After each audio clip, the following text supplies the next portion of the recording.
ndani ya maji. Amkeni sasa na kuanza kulitangaza.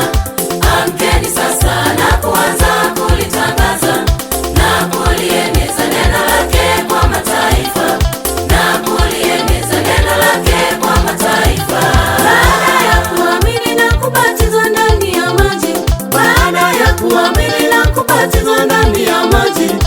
Amkeni sasa na kuanza kulitangaza.